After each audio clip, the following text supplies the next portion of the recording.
Hey everyone, Carlos Vargas here, and thank you for visiting our firsttimehomebuyertools.com website. We really appreciate you coming back here and sharing these videos with your friends and neighbors who are looking to purchase a home. Today I have Ruby Santos from Leader Bank with me. I'm just going to ask her a few questions and she can share some of her knowledge of her mortgage business. Ruby, thank you for coming out. Thank you for your time. Thanks for having me, Carlos. My pleasure. Hey, tell me a little bit about yourself. Well, my name is Ruby Santos. First of all, I work for Leader Bank.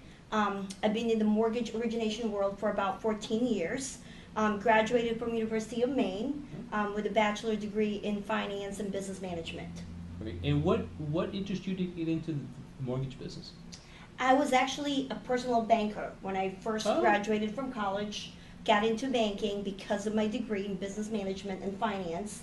A roommate of mine actually introduced me to her previous employer, Wells Fargo. Okay. And from there, I just started doing loans, helping clients, provide them with different products and services that Wells Fargo offers at the time. And you've been with Leader Bank for how long? About 2.5 years. And you guys enjoy the Leader Bank relationship better than the Wells Fargo? It's been a much better.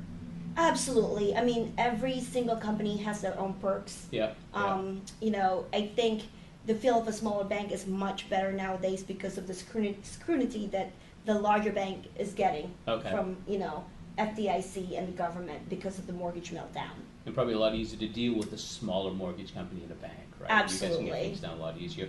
If you had to share that, like the three basics, the three skinnies, if somebody's looking to purchase a home, what would be like the three top things that they should consider? That's a really good question, Carlos. I always recommend nowadays for people to speak to a mortgage professional before looking for a home. Second, try to collect all the documentations that they need right up front because the process is very detailed and cumbersome. And third, just follow through the instructions and the process.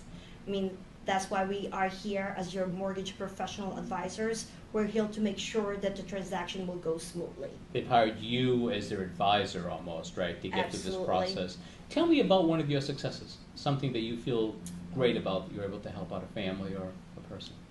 I have a couple successes, to be honest, actually more, but I'll speak about this loan that I closed actually yesterday. The client went through a mortgage broker company, and it fell apart.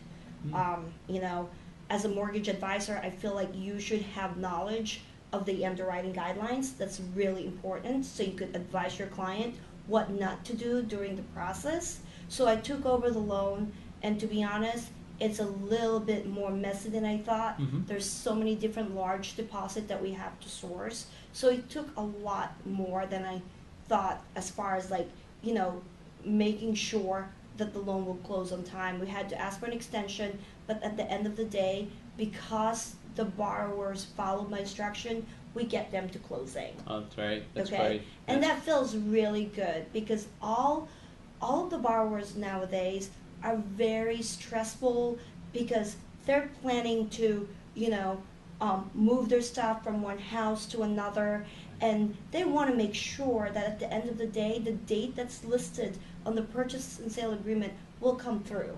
Like they will be able to close their loan on time. That's the most important part. Plus they've got their heart set on getting into a house, getting into their own house and building equity and being part of the fabric of that community, so that absolutely to let them down is kind of a big problem for most folks.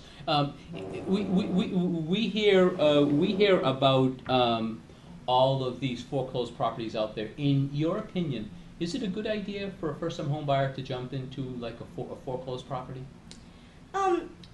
It's hit or miss with a foreclosed property.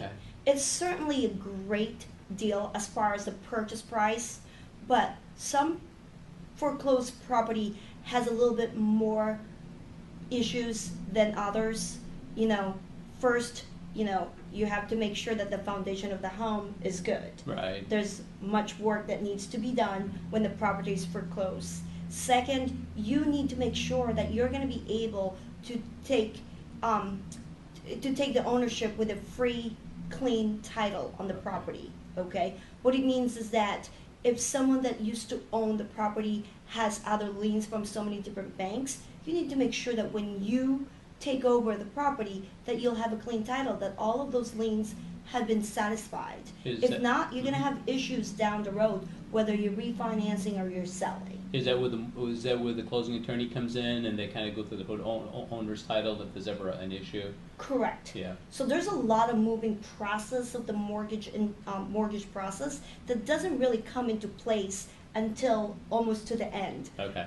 Because like you said, there comes the attorney, they have to make sure they do the title search Sure. and make sure that the property is clean. Yeah. As far as the title goes.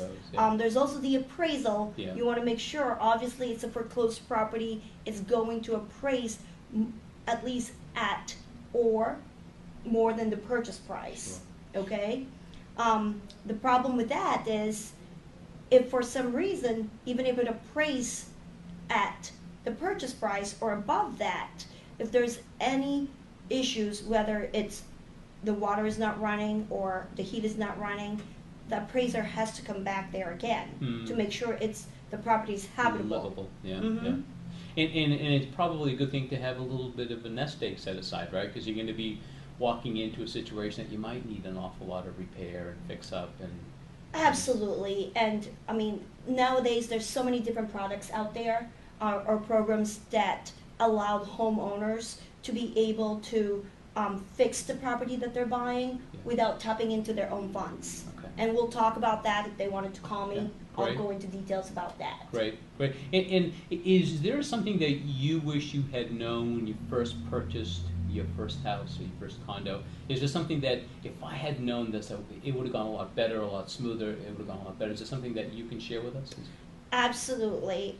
When I first bought my condo, my place, I kind of wish that, you know, the other person, my advisor, would tell me that, you know, large deposits has to be paper trail because I have so many different bank accounts from so many different banks, and you got to transfer them, and you have to paper trail them. Right. And you know, and in our world, you know, cash is really a problem. Sure, You know, absolutely. when you're The bank wants exactly wants to Right. paper trail that. Is there like a challenge? A challenge that you're experiencing in the mortgage business? What do you see as the biggest challenge for you folks, for the professionals in the lending business? Because of the mortgage meltdown, the bank is basically scrutinized by the government. Okay. Everything has to be documented. The most important part is paper trail. We need to be able to show that the down payment is coming from the borrower's own funds, or if it's an FHA or mass housing, if it's a gift, we have to document that. We have to show that the people that giving them the gifts are related to the borrowers. Okay. That has to be some type of relationship, Sure. and they're not responsible in paying. So that's a to give hurdle that back. you folks have to get over. Absolutely. And most of the time too, I will refrain clients from switching jobs in the middle of the process. Yeah. And let your mortgage loan officer be aware of every step that you will make, Sure. because it could either hurt or, you know, affect your loan. Great. So communication Great is advice. really important when you're purchasing your first home or Yeah. your second home or even your investment. Sure. That type of relationship with your loan officer has to be really the first key to make sure that the transaction will go smoothly. Great. What's the favorite part of your day? What do you love doing? Love meeting people. Do you really? Love Good for you. hearing about their stories. Yeah. Favorite part of the day, because I've been doing this for the last 14 years, I have had clients that came to me when they first started looking for a home. They were just boyfriend and girlfriend, and then they got married. Yeah. And then they'll come back to me and say, we wanted to have a bigger home because now I'm expecting my first child. So you really see the growth in them, you know, financially Sure. and physically, because you've seen them like went from like boyfriend and girlfriend to husband and wife. Now they're having their kids. So it's really, you know, a really good satisfaction to hear that they're moving up and Right. you know, all their finances are all intact and they're coming back to me. Yeah. That's the most important part, is because they learn to trust the relationship that we had or have. And you did a great job for them first time around. They want that same feeling again. Absolutely. Where can listeners find you? Where can the viewers and listeners find you? What's the best way to reach you? They could reach me on my cell phone. I'm always available. My cell phone number is 617-835-0070. If not, they could always stop by our office. Our office is located in Westwood, at Providence Highway, across from Lambert's. Yeah. Everybody know Lambert's. Yeah, we all know what Lambert's is. And Ruby's contact information will be in the video notes and in the show notes. On a personal note, what are you reading? What's on your nightstand? What are you? I mean, I'm not really a reader, Carlos. Okay. I'm more, I love watching Bloomberg's.